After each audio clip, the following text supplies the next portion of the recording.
नमस्कार, स्वागत है आपका। टीएनपी न्यूज देख रहे हैं आप और मैं हूं आपके साथ शाहनवाज मिर्जा। अखिलेश यादव ने गुजरात से भारतीय जनता पार्टी और केंद्र सरकार पर जमकर निशाना साधा है और उन्होंने विपक्ष के नेताओं पर हो रही सीबीआई और ईडी की छापेमारी पर यह कहा कि केंद्र की भारतीय जनता पार्टी की सरकार इस समय कांग्रेस की नीति पर कार्य करती हुई नजर आ रही।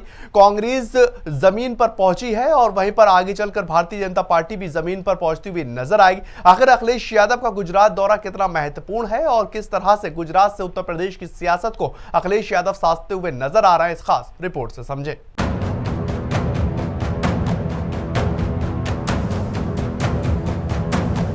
2024 लोकसभा चुनाव को लेकर तमाम पार्टियां अपनी पार्टी को मजबूत करने में लगी हुई हैं और इसी कड़ी में उत्तर प्रदेश के पूर्व सीएम और सपा प्रमुख अखिलेश यादव ने गुजरात का दौरा किया, जहां पर उन्होंने पूर्व सीएम शंकर सिंह बाघेल से मुलाकात की है और इस मुलाकात की तस्वीरें उन्होंने अपने सोशल मीडिया अकाउंट ट्विटर पर भी पोस्ट की है। अखिलेश की इस मुलाकात के पीछे कई सियासी मायने निकाले जा रहे हैं। हालांकि अखिलेश यादव ने शंकर सिंह बाघेल के साथ इस भेंट को शिष्टाचार भेंट बताया है और इससे पहले अहमदाबाद पहुंचने पर अखिलेश ने भारतीय जनता पार्टी के साथ साथ कांग्रेस पर भी निशाना साधा।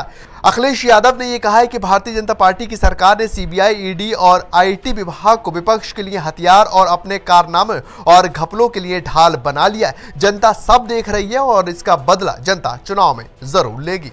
अखिलेश यादव के गुजरात दौरे के कई सियासी मायने निकाले जा रहे हैं। इसको थर्ड फ्रंट से जोड़कर भी देखा जा रहा है, लेकिन अखिलेश यादव ने गुजरात दौरे पर भारतीय जनता पार्टी ही नहीं कांग्रेस पर भी जमकर निशाना साधा है। अखिलेश यादव ने कांग्रेस और भारतीय जनता पार्टी पर निशाना साधते हुए कहा है कि छापेमारी की परंपरा कांग्रेस ने शुरू की थी और भारतीय जनता पार्टी उसी रास्ते पर लगातार आगे बढ़ रही है। अखिलेश यादव ने यह कहा कि भारतीय जनता पार्टी कांग्रेस के नक्शे कदम पर चलती नजर आ रही है। जिस तरह कांग्रेस से खत्म हुई है वैसे ही भारतीय जनता पार्टी का भी खात्मा होगा।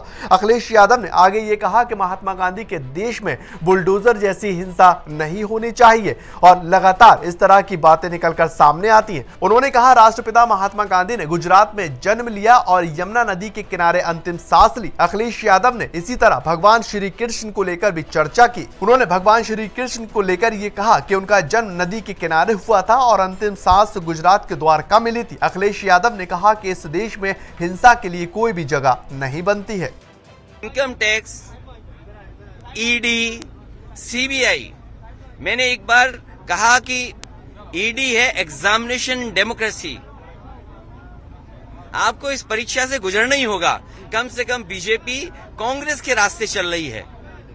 इस देश में जो परंपरा कांग्रेस ने डाली थी उसी रास्ते पे भारतीय जनता पार्टी चल रही है। भारतीय जनता पार्टी कोई नया काम नहीं कर रही। ईडी, सीबीआई, इनकम टैक्स से छापे मारना, और जो लोग छापा मारते हैं वही हश्र होगा जो कांग्रेस का हुआ है।